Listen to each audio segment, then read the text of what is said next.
Olá pessoal, tudo bem? Agora são quase 7 horas da noite, quarta-feira. Eu sou o Adriano Moneta, vocês já me conhecem. E hoje o assunto é legal, hein? Toda live que a gente faz é legal. Azar de quem não vê, essa que é a verdade.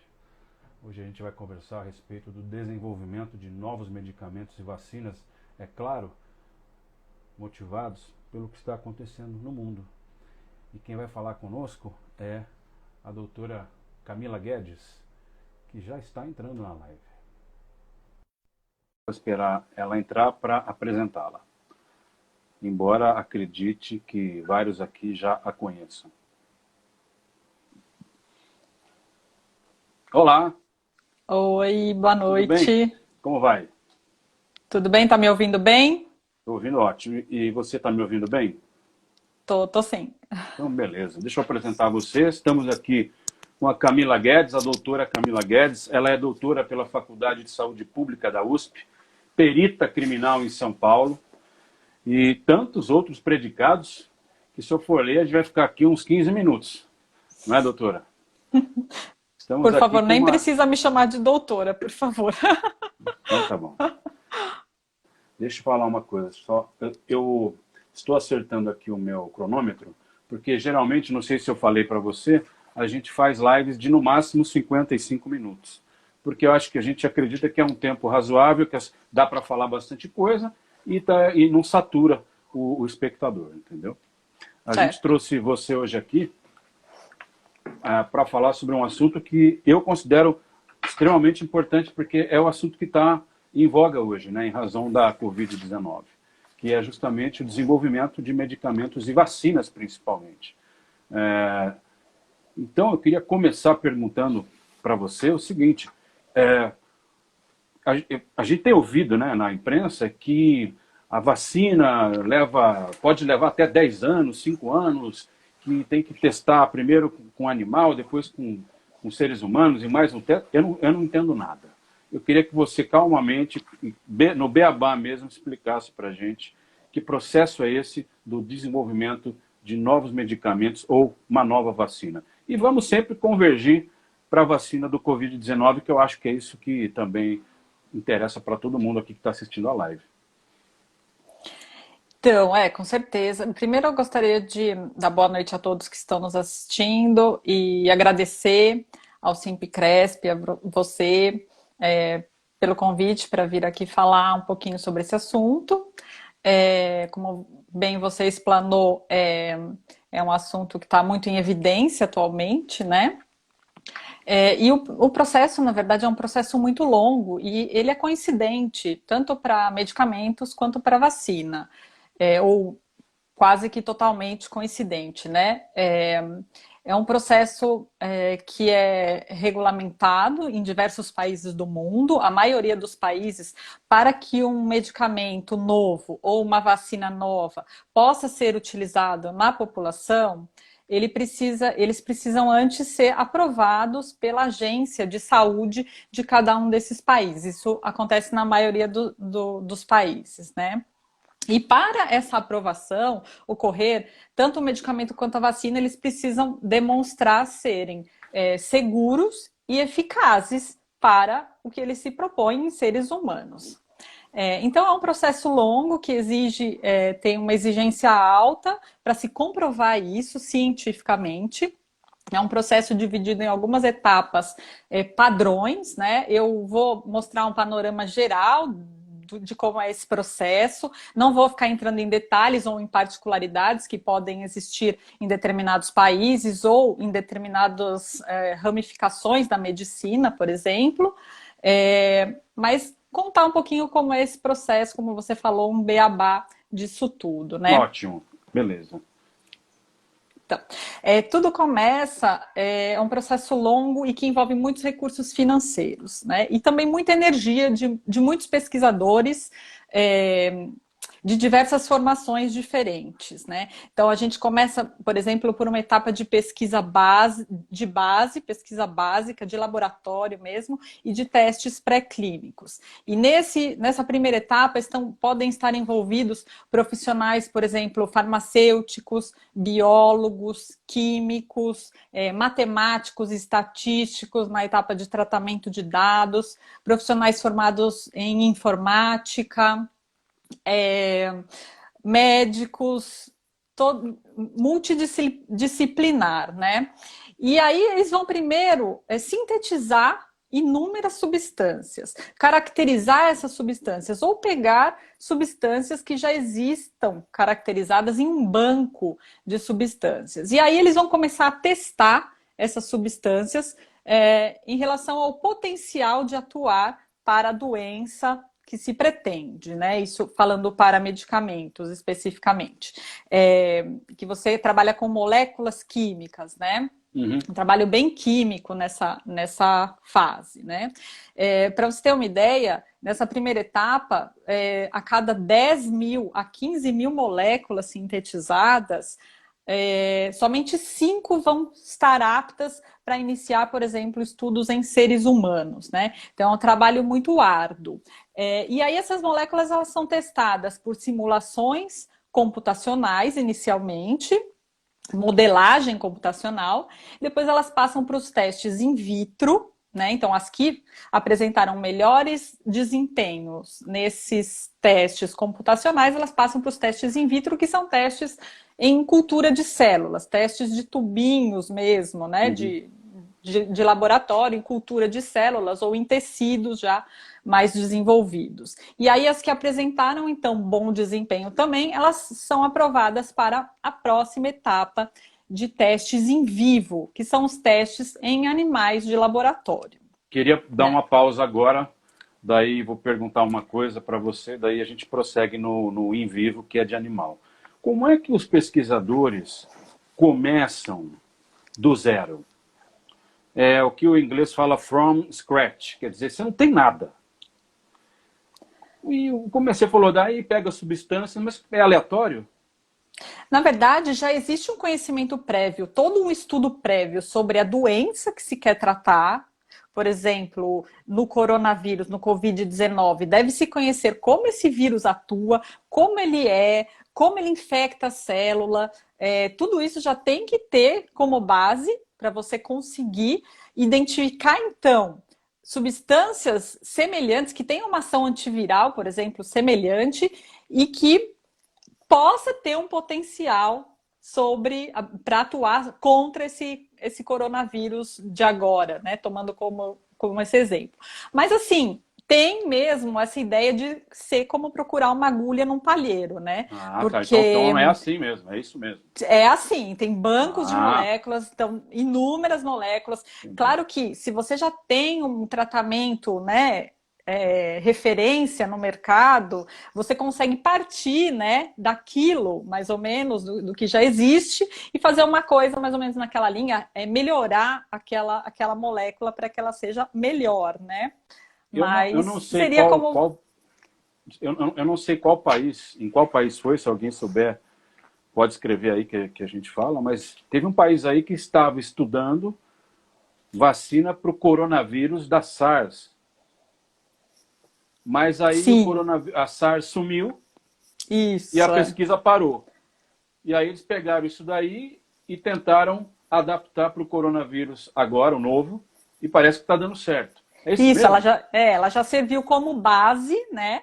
Um ponto de partida mais na frente para desenvolver a vacina para esse novo coronavírus, né? Com certeza é um meio caminho andado, digamos assim. Isso Entendi. ajuda na hora do desenvolvimento. Que pena que não prosseguiu. Se tivessem feito uma vacina para o coronavírus da SARS, muito provavelmente a gente teria quase à mão a vacina contra a Covid-19, né? Ou não? Estou enganado. Olha, eu acho que teria que passar pelas Pelo... todas as etapas, não teria Entendi. jeito, porque é um outro vírus, na verdade. Mas eu acho que sempre tem ganho. Quanto mais avançado estivesse essa vacina para o SARS-1, né? Para o SARS-CoV-1, melhor seria com certeza. Entendi. Aí, na, na, na fase da pesquisa, que é in vitro, que é no tubinho,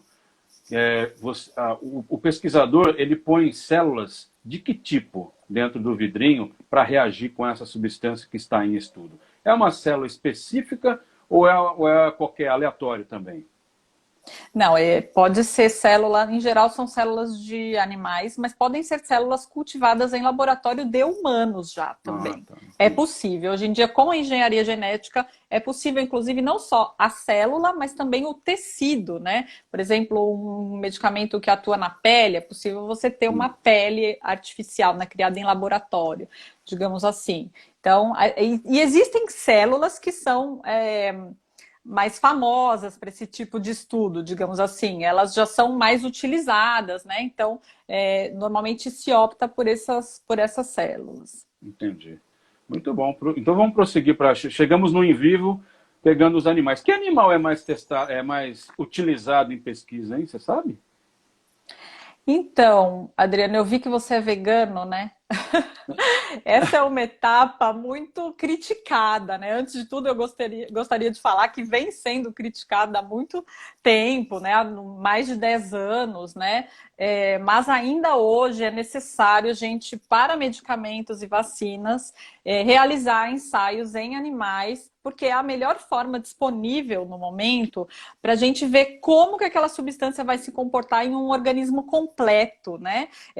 Um organismo vivo, completo, com todos os processos fisiológicos e patológicos ocorrendo ao mesmo tempo. E é um modelo que serve de base para depois a gente conseguir partir para os ensaios em seres humanos. Então, os animais normalmente mais utilizados são os roedores camundongos e ratos, né? Porque, na verdade, a gente é buscado sempre um mamífero, né, para servir como base para esses ensaios clínicos, por causa da semelhança que existe com o ser humano, né? Nós somos mamíferos também. E aí a gente tem assim alguns outros tipos de requisitos, por exemplo, fácil manejo no laboratório. Então os ratos e os camundongos são preferidos, né? Porque eles têm um tempo de vida curto também, e eles têm um manejo fácil, mais fácil no laboratório, né? Mas existem outras opções também. Então, são utilizados cães, acontecem de ser utilizados cães, macacos também, tem um manejo mais difícil, mas tem determinados lugares que tem essa estrutura para fazer o estudo com macacos. Também podem ocorrer em porcos, em outros tipos de mamífero, por exemplo. O macaco, embora para nós leigos pareça extremamente próximo do ser humano, não é, né? Tem algum bicho cujo sistema ainda lá é muito mais parecido, não é? Qual é esse bicho, você sabe? Então, eu acho que os ratos, eles funcionam muito bem como esse É um modelo, rato pelo mesmo, menos então. para toxicidade, né? Porque, na Uhum. verdade, né, nesses ensaios pré-clínicos, existem algumas exigências das agências regulamentadoras de saúde que elas listam quais tipos de teste devem ser realizados. Então, são muitos testes para determinar a toxicidade daquela substância em vivo, né? E isso Uhum. vai ser um modelo para a gente saber se ela vai também ser tóxica em seres humanos ou não. Então, os ratos, nesse aspecto de toxicidade, eles se saem muito bem, né? Então, Entendi. a gente consegue ter bem essa ideia. Eu queria fazer um parênteses rápido.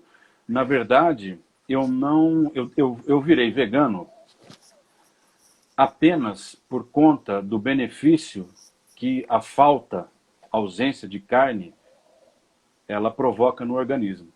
Quando você não come carne de qualquer espécie, o seu desempenho físico é muito maior. E hoje eu provo isso assim em realidade. Eu não defendo em absoluto os preceitos dos veganos, você não pode com animal, tal, não, não, não. A minha questão é puramente alimentar. No caso aí da utilização de animais para o desenvolvimento de vacinas, eu sou absolutamente favorável, completamente favorável.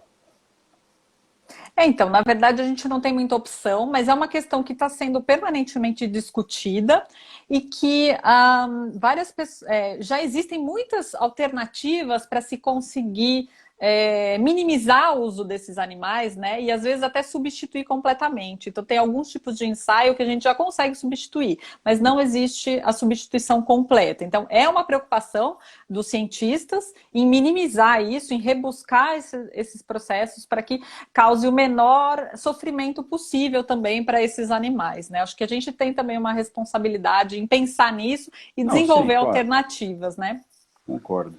A Mara está perguntando uma coisa interessante. Ela diz assim, ó, já foi confirmado o Covid em alguns animais.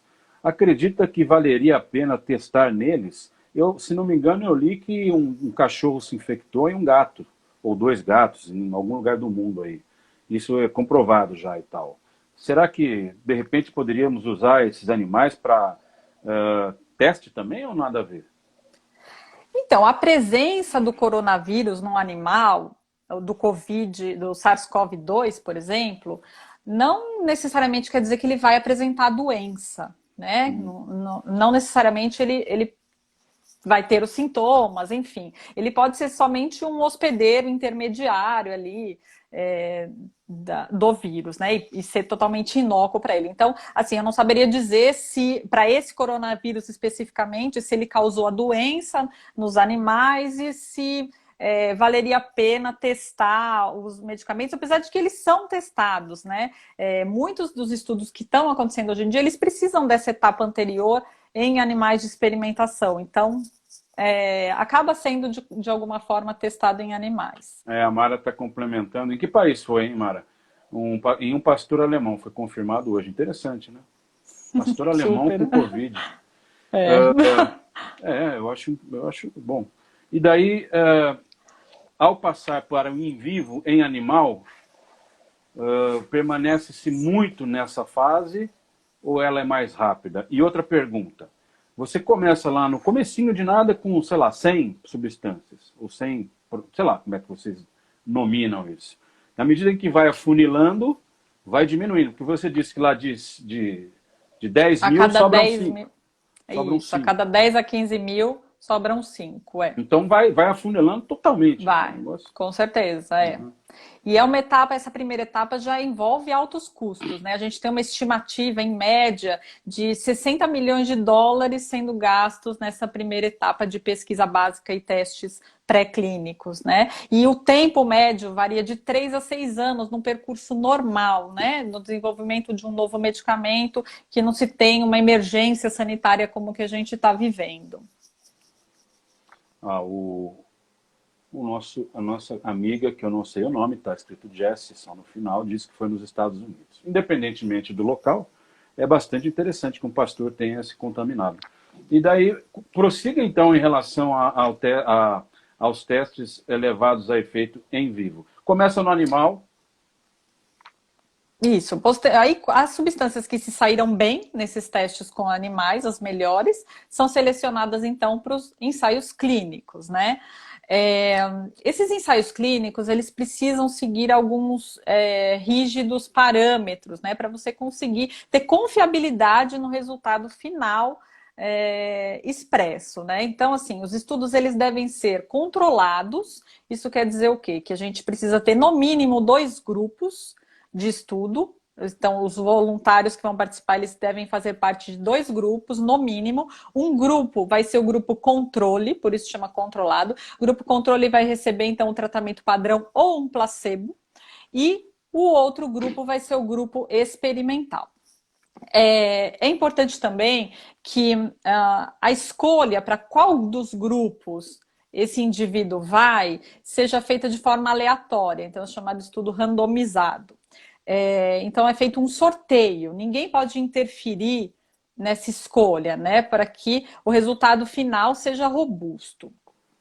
Além disso, é necessário que esse estudo seja muito bem delineado, então tem que ter um rígido protocolo para essa pesquisa, como ele vai começar, como ele vai seguir e como ele vai terminar. Tem que ter endpoints, ou seja, o que eu vou observar, né, muito, muito bem definido, como eu vou saber se aquele medicamento é eficaz, por exemplo. Eu tenho que saber exatamente o que eu vou avaliar.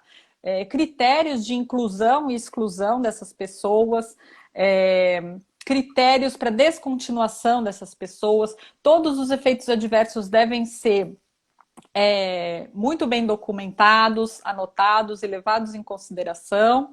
E outra coisa muito importante é que antes de começar qualquer estudo clínico, ele precisa ser aprovado em comitês de ética, né? Só depois é que pode começar o estudo. E o doente, o paciente, ele precisa consentir a sua participação num estudo clínico, né? Então, isso é feito através da assinatura de um termo de consentimento livre esclarecido, que ele deve ser informado de todas as etapas do processo, tudo o que vai acontecer, todos os riscos, e ele deve estar ciente que ele pode se retirar desse estudo ao momento que ele quiser, né? E se assim ele desejar participar, ele então assina esse documento e aí ele faz parte do estudo. Entendi. É muito interessante. Eu sempre me perguntei, ao ouvir esses testes, ou a realização desses testes em humanos, a respeito daquele grupo que toma placebo.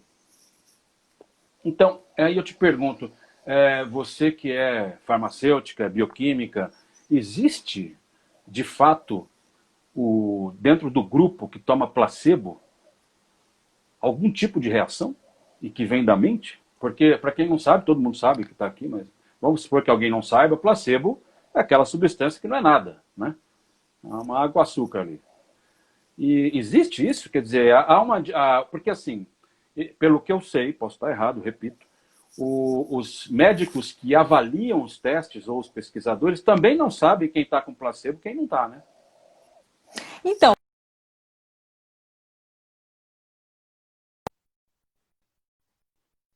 Tá. fechado. Entendi. Existem Entendi. vários desenhos de estudo possíveis, né? Eu não sei se você sabe, Adriano, mas eu já trabalhei com pesquisa clínica. Antes de eu ser perita, Não sabia. eu trabalhava em pesquisa clínica um tempo, não muito tempo, mas trabalhei.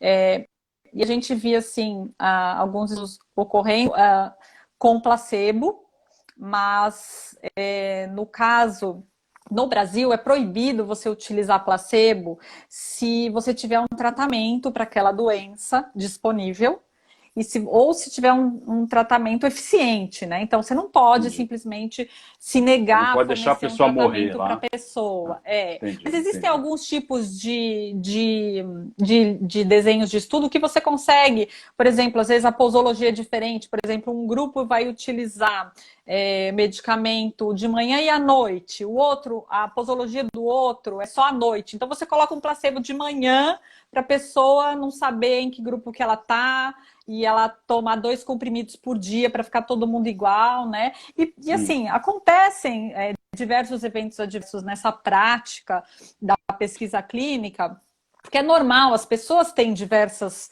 coisas, vão acontecendo coisas, né? Então, a gente recebia, assim, muitos relatos de inúmeros eventos adversos, porque as pessoas também têm uma comorbidade, têm uma doença de base, né? E é normal acontecerem. Agora, só depois é que todos esses dados vão ser compilados e analisados e vai ser determinado, então, se esse evento adverso era efetivamente relacionado àquela substância nova ou não, né? Tudo isso é uma análise Entendi. posterior.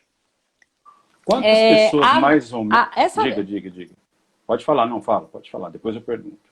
não, eu ia falar que essa etapa de pesquisa clínica, de ensaios clínicos, ela é dividida em 3 fases, né? Então, a gente começa sempre pela fase 1, que é uma fase em que é incluído um pequeno número de voluntários. Esses voluntários devem ser saudáveis. Tá me ouvindo? Tô. Acho Eu que deu uma... acho que você congelou, mas eu estou ouvindo perfeitamente. Vamos ver se volta. Voltou. Ainda... Você está perto ou longe do seu modem? Ah, tá. Acho que tá devagar. Oi? Tá ouvindo? Tô. Nós estamos ouvindo. Só a sua imagem que está... Oi, tá ouvindo? Tá. Sim. Então vamos continuar. O principal objetivo dessa fase 1 é avaliar a segurança dessa substância nova, ou de uma vacina nova. Mas também vai ser analisada a dose tolerada para esse novo tratamento ou vacina, já se baseando nos estudos realizados em animais. Também vão ser coletados dados sobre farmacocinética, ou seja, absorção daquela substância, distribuição, metabolização.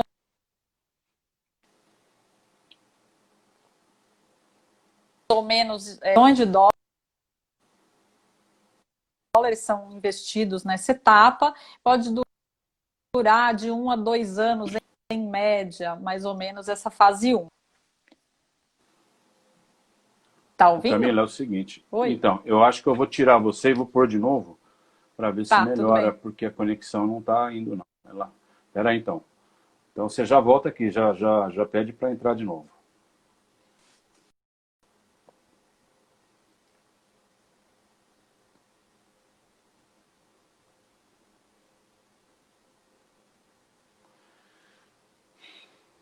O dia que a nossa internet for que nem a dos países desenvolvidos, vai ser bom, né? Que porcaria, gente. Essa internet brasileira é um lixo.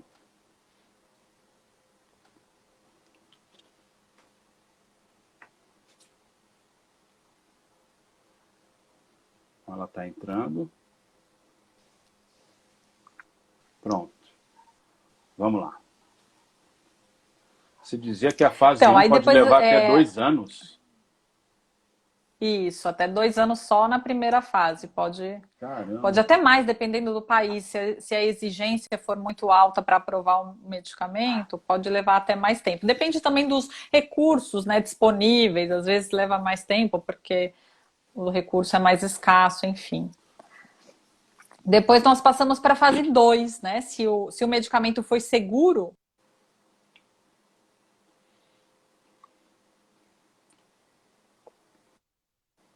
o número de participantes, e esses indivíduos já apresentam a doença para qual aquela substância quer tratar, né?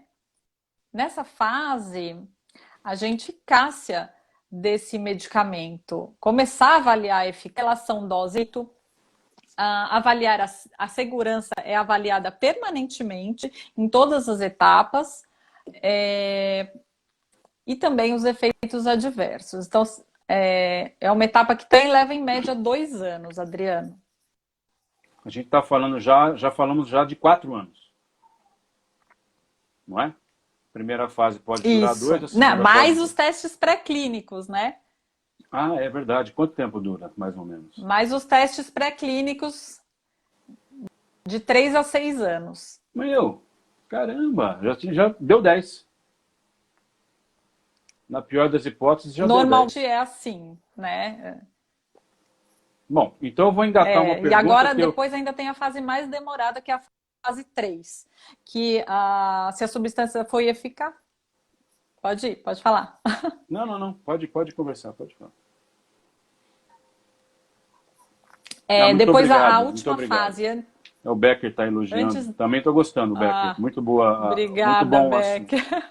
Mas vamos embora. Não tem problema não. A internet do Brasil é isso, é um lixo. A gente tem que driblar a internet brasileira. Vamos lá.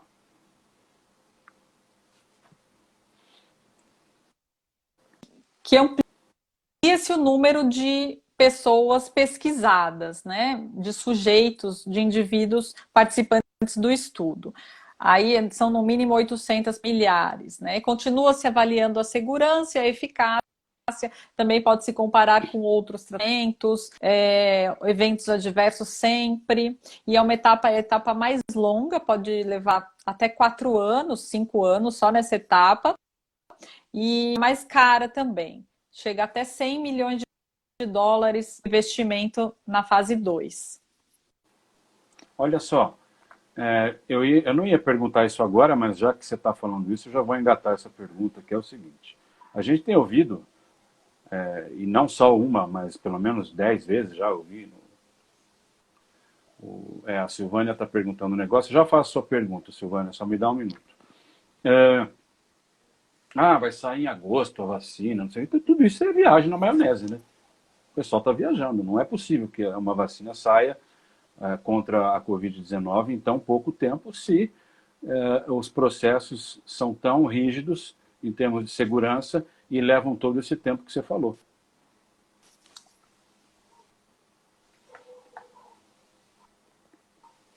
Então, na verdade, em agosto, com certeza não, mas assim, nessa fase que nós estamos vivendo de pandemia, que é uma emergência, algumas etapas estão sendo aceleradas, né? Então, principalmente em relação às vacinas, a gente tem já algumas tecnologias já sempre clássicas para a vacina, né? Então a gente usa o vírus vivo, atenuado, ou usa o vírus morto, né, inativado, ou são vacinas Isso. recombinantes, aí tem diversas possibilidades. Vacinas que usam engenharia genética, né, para serem feitas. E aí, como essa tecnologia já é meio padrão, tradicional, né,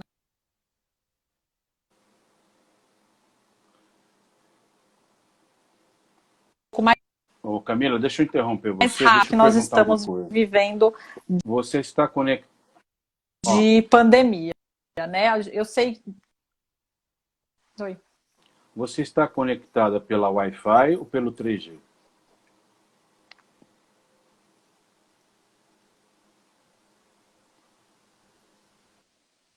Você acha que Pelo pelo Wi-Fi, 3G não melhoraria, de dado, repente? né, internet. É porque, assim, realmente está bem ruim. Você está longe do modem? E olha, estava bom, né? Ficou ruim de uma hora para outra.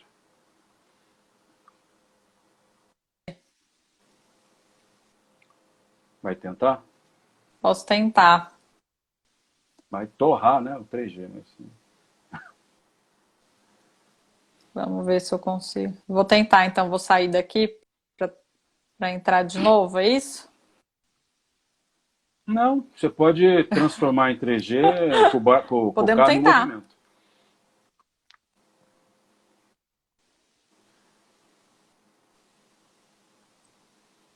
Porque ou você está longe do seu modem ou ele está realmente ruim, a Wi-Fi.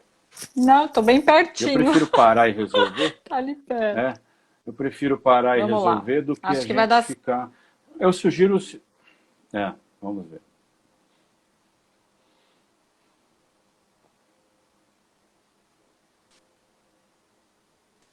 Então, eu vou sair. Me derruba aí, que eu vou entrar por aqui, ó. Já estou no ponto. Tá.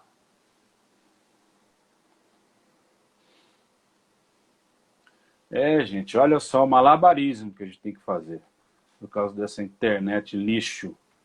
Vou fazer uma live sobre a internet brasileira. Para falar, um especialista em telecomunicações, para falar sobre como é um lixo essa internet brasileira. Vamos lá, a Camila está voltando agora. Oi. Eu acho que agora vai, hein? Vamos. Peraí que eu preciso mudar aqui.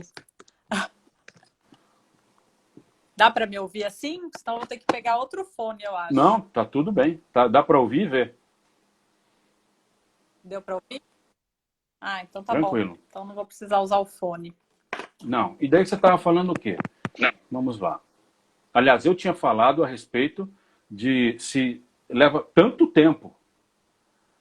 É quase impossível que venha agora em agosto. E você concordou. Agosto realmente não, Mas a gente consegue, como vacina sempre parte de tecnologias já conhecidas, então a gente usa para vacina ou usa o vírus vivo, atenuado, ou tá. o vírus inativado, né, ou fragmentado, vírus morto, ou vacina recombinante, que usa engenharia genética, né? Então são tecnologias padronizadas, né? Sempre, as vacinas sempre são assim.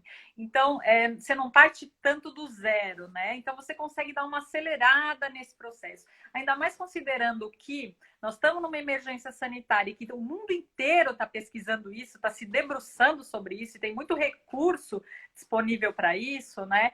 A gente consegue acelerar, sim, esse processo. Não vai demorar tudo isso, creio eu que não vai demorar, né?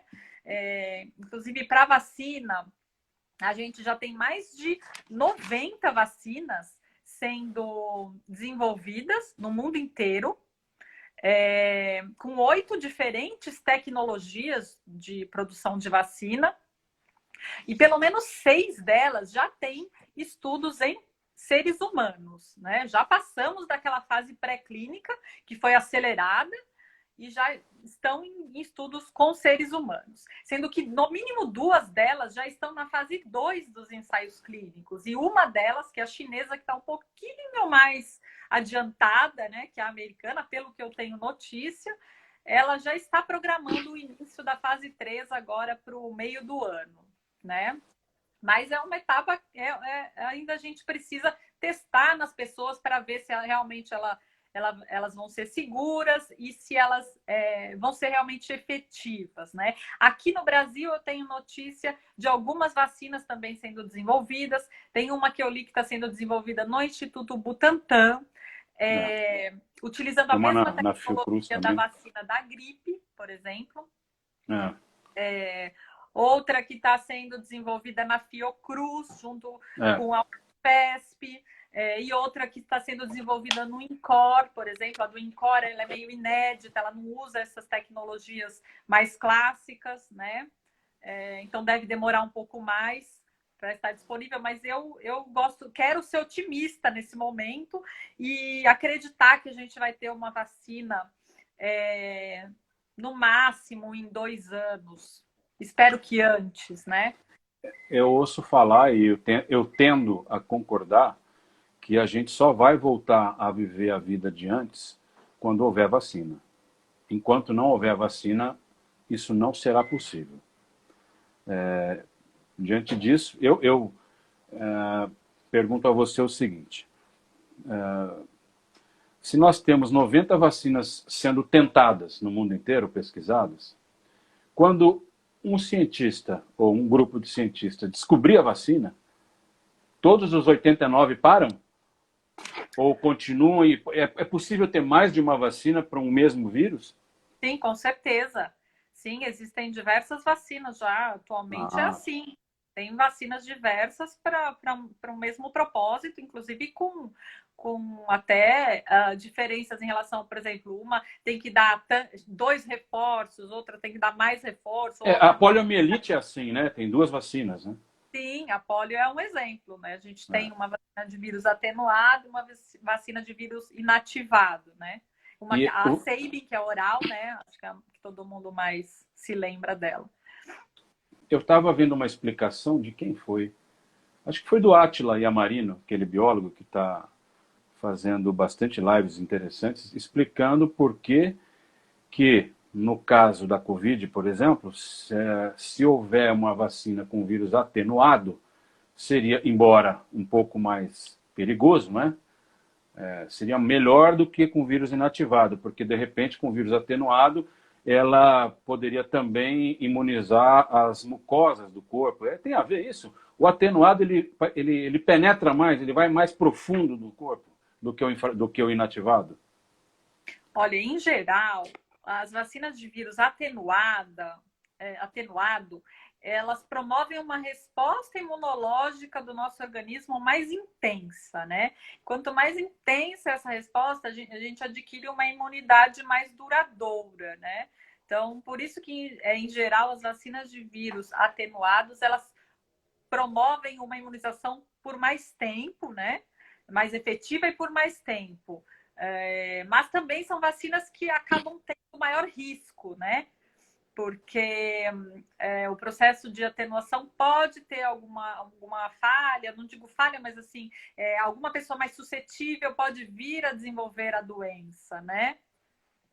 Isso aí é realmente a se pensar. Embora parece que eu também ouvi dizer que no caso da poliomielite, a vacina com vírus atenuado, ela dá problema em um caso em 1 milhão. Sim, são muito raros, senão não seria nem aprovado, né? São problemas raros, mas assim, que acontece. Se a gente pensar que uma pessoa que estava completamente saudável, né, vai tomar uma vacina e de repente vai ficar com uma sequela, por exemplo, a poliomielite. Eu conheço um professor que ele teve poliomielite vacinal, ele tem sequelas sérias. Você está brincando? Né, para a vida inteira. Você conheceu o caso em 1 milhão, é isso? Conheci. Meu Deus do céu, você está brincando comigo. Verdade.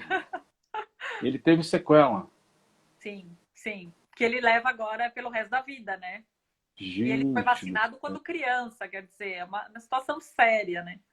Você já pensou? Você está tranquilo, está bem, toma a vacina, acabou. Mas, por Nossa, deve outro ser. lado, né, também não se deve entrar em pânico por causa de vacina. A vacina é importante, Ah, precisa, não, sim, precisa sim, tomar, enfim, claro. pensar nessa É, probabilidade baixíssima, né? E pensar que é, tudo feito com muita segurança também hoje em dia. Na época, ele já era mais velho, então na época que ele tomou essa vacina, a gente não sabe como é que isso foi feito, né? entendi. Naquela época. É, tem vacina que é feita a partir do ovo, né? Da galinha, não é isso? Acho que o vírus da gripe, né? O influenza, não é? A vacina contra influenza e tal. É, na formulação, né, ele é cultivado, o vírus é cultivado em ovo, né, em E proteína aí, de. e a pessoa que tem alergia a ovo, como é que faz para tomar vacina assim? Então, aí ela não pode tomar, não Nossa, é pode, mesmo? não pode tomar. Mas aí a gente acredita naquela imunização de grupo, né? Rebanho, tá, Então, aquela pessoa também vai estar protegida, né, por tabela, né? entendi. Olha só, o que garante que nós teremos uma vacina contra o novo coronavírus se, por exemplo, o HIV até hoje não teve vacina?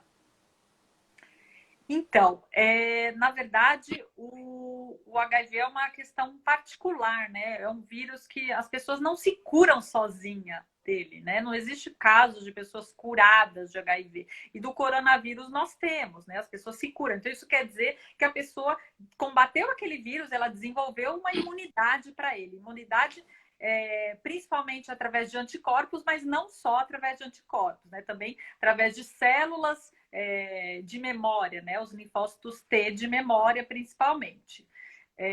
E outras participações aí do sistema imunológico que garantem essa imunidade.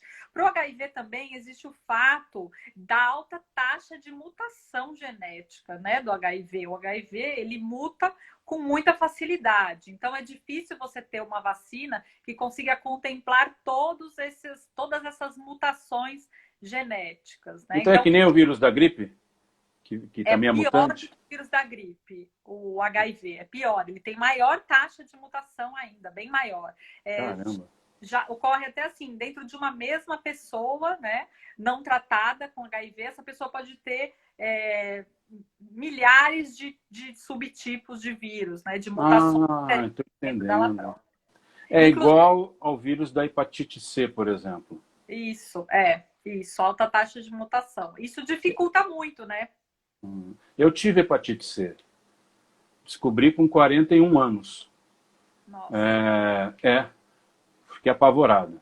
Não conhecia tal, mas eu estava na fase do meio, estava no meio.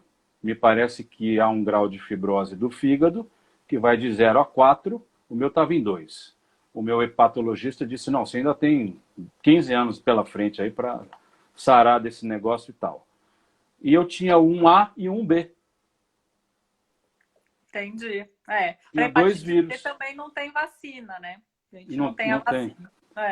Tem um tratamento que, por sinal, era aterrorizante, que era com interferon e ribavirina, que dava Aqui febre. estão sendo pesquisados para Covid também, Você ambos. está brincando. Interferon? Jesus amado, eu não tomo nunca mais isso. Eu não Jura? tomo nunca mais. Não, eu não tomo nunca mais isso. Interferon não entra mais na minha corrente sanguínea. Eu fiquei Ah, surdo do ouvido esquerdo. é complicado. Ele destruiu o meu nervo auditivo. Graças a Deus eu voei para o hospital, fiz audiometria, estava zerado, Meu, zero aqui, 100 aqui. meu Deus. O otorrino, depois que eu sarei, ele falou, cara, eu não quis te falar, mas na hora que eu vi tua audiometria, eu falei, já era. E esse foi o interferon que provocou. Para você ver como os tratamentos, todo tratamento ele pode causar problema, né? Então é sempre uma avaliação de risco-benefício, né, que a gente tem que fazer ao tomar um medicamento, desde o mais simples até o mais complexo, né? Mas você sabe o que o infectologista da Unicamp me disse? Que eu fui tratar com ele. Ele falou assim, pessoas que têm tratamento com interferon e ribavirina e têm algum problema, Tem gente que fica cega, tem gente que perde a audição, tem gente que tem infarto, tem gente que não sei o quê. Geralmente não completam as 48 semanas. Matam o vírus antes. Porque esse contratempo, esse evento que acontece no corpo, é resultado do sistema imunológico, provocado pelo interferon, pela ibavirina, ele vai tão forte que eu matei o vírus em 4 semanas. Nossa, que bom, que Eu bom. já fiz 4 PCRs indetectável, então em 5 anos, acabou, não tem mais. Que bom, excelente, É. que bom. Eu estou falando isso porque agora estão dizendo o seguinte, veja, o interferon, que foi testado, retestado, papapá, é perigosíssimo. Você tem que assinar um termo. Eu assinei o termo, eu olhei e falei, Jesus amado, o que é isso? Aí que ela quer botar cloroquina nas pessoas. Do nada. Quer dizer, não está justamente passando pelos processos ou pelo processo que é necessário, não só para o desenvolvimento de vacinas, mas também para o desenvolvimento de medicamentos, né? Não é um absurdo isso, esse negócio da cloroquina? O que você acha como farmacêutica? Então, infelizmente, politizaram também essa questão, né? É uma questão séria que devia ser baseada única e exclusivamente em evidência, né, científica. Mas, assim, em relação à cloroquina e também a outros tratamentos que estão sendo pesquisados para a Covid-19, como que eles estão tentando acelerar esse processo longo, né, de ensaio clínico aí, de desenvolvimento? Eles estão pegando substâncias já utilizadas por seres humanos em tratamento de outras doenças. O Remdesivir também, né? Isso, ou substâncias que estão em fase final de desenvolvimento, e aí eles estão vendo o potencial, primeiro viram in vitro, depois em animais, o potencial de atuar contra a Covid. E aí depois, então, deve-se passar para os estudos em seres humanos, seguindo aqueles protocolos rígidos. No caso da cloroquina e da hidroxicloroquina, elas se mostraram eficientes in vitro, né, ensaios in vitro.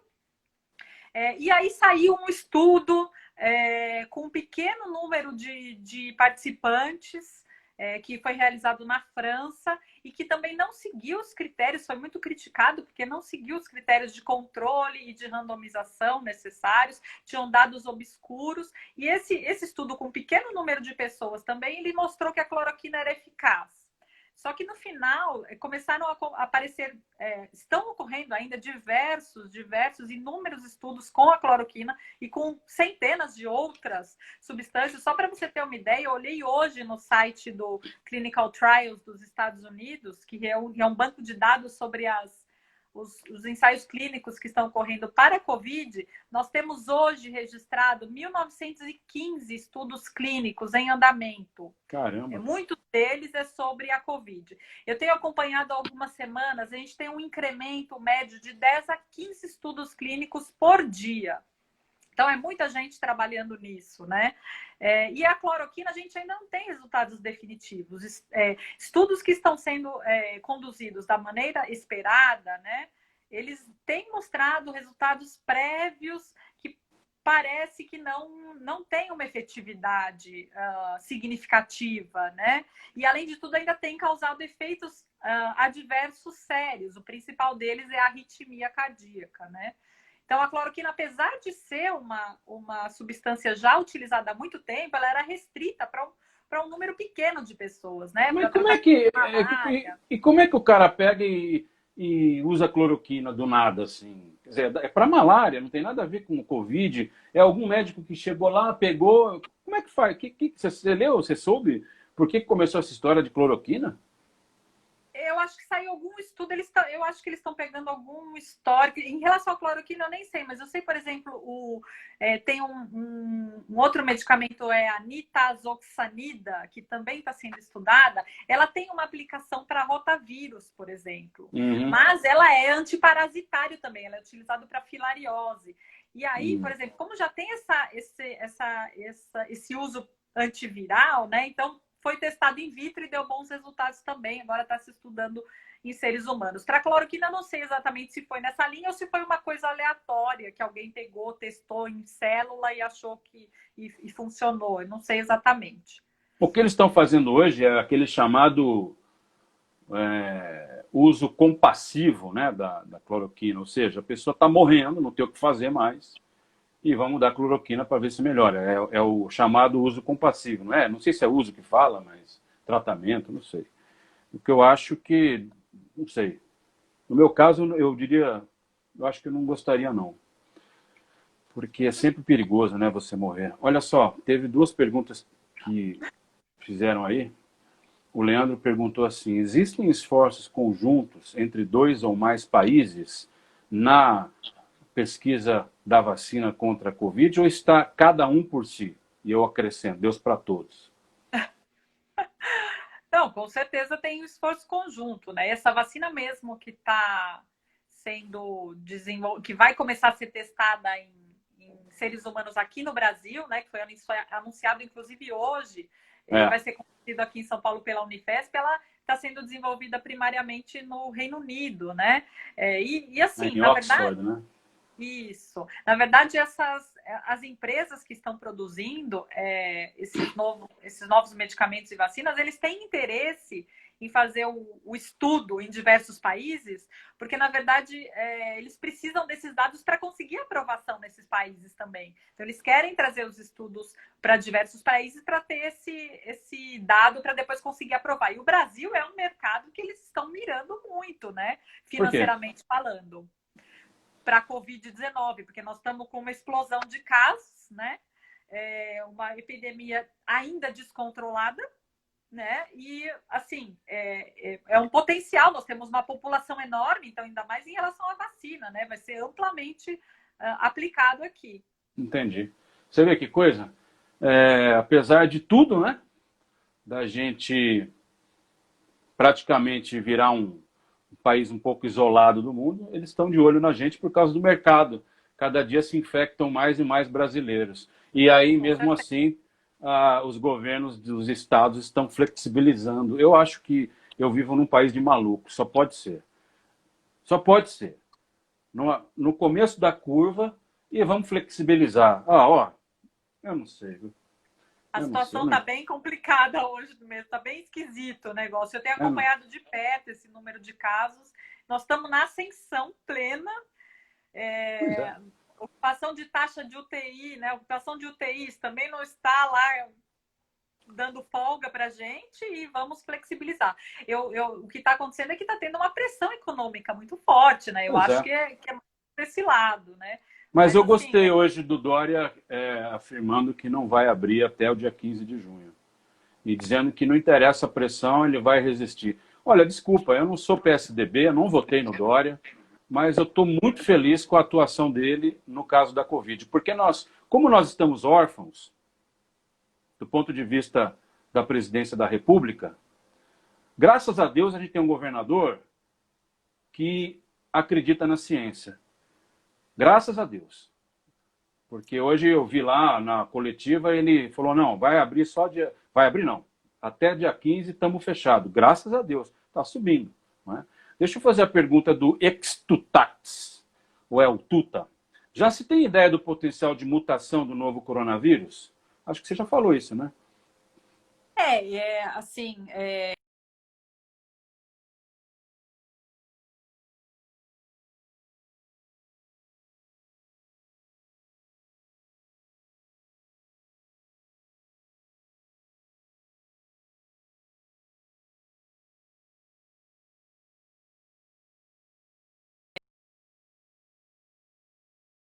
sofre mutação normalmente, isso é um processo natural. Então, alguma mutação tem ocorrido sim. Mas até o momento não foram mutações que modificam consideravelmente a estrutura desse vírus, né? Entendi. Muito bem. Olha, a gente já está com 54 minutos. Falei para você que eram 55. Eu queria que você dissesse, antes da gente terminar, o seguinte, em rápidas palavras. Você que já fez pesquisa clínica, qual é a maior dificuldade que os cientistas brasileiros enfrentam para desenvolver um trabalho produtivo aqui em nosso país, na sua opinião? Olha, cientistas de laboratório, de bancada, eles têm muito problema de verba, né? De investimento, falta de investimento mesmo, né? É um descaso histórico com a pesquisa no Brasil, né? Em relação a estudos clínicos, isso não acaba não acontecendo tanto, porque você tem um patrocinador por trás do estudo, que é o dono daquela substância ou daquela vacina. Então, ele faz esse financiamento, né?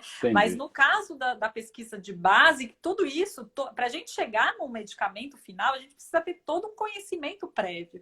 E esse conhecimento prévio, como a gente comentou no início da live, né? Como é esse vírus, como ele infecta a célula, o que ele causa, né? E isso para todas as doenças, né? E esse conhecimento vem dessa pesquisa de base, né? Então falta muito investimento e muita valorização desse profissional pesquisador no Brasil. Tá bom. Ô Camila, caramba, que live legal, viu? Olha, me surpreendeu. Ah, Eu sabia que ia ser boa, mas não tão boa. Porque gostei também, gostei bastante. eu pensei que o assunto ia ser um pouco árido, meio chato, que nada, foi legal. Eu gostei muito, avisar o pessoal que essa live vai ficar salva no meu IGTV e também a gente põe no YouTube da AKM Comunicação. Me sigam para saberem as lives que nós teremos, tá? Toda vez que tem live. E sigam a AKM Comunicação também, o Instagram da AKM Comunicacal. A gente faz a propaganda das lives e a gente tem feito, modéstia à parte, lives legais, que nem essa que a gente fez com a Camila. E assim, vamos pensar num assunto novo para a semana que vem, de repente, para falar com você sobre isso? Eu acho que esse assunto não se esgotou em 55 minutos. Podemos sim, podemos pensar sim, a gente pode conversar sobre isso. Tá bom. Então, obrigado e até a próxima. Obrigada, eu queria agradecer a todo mundo que acompanhou a gente. Um grande abraço. Valeu.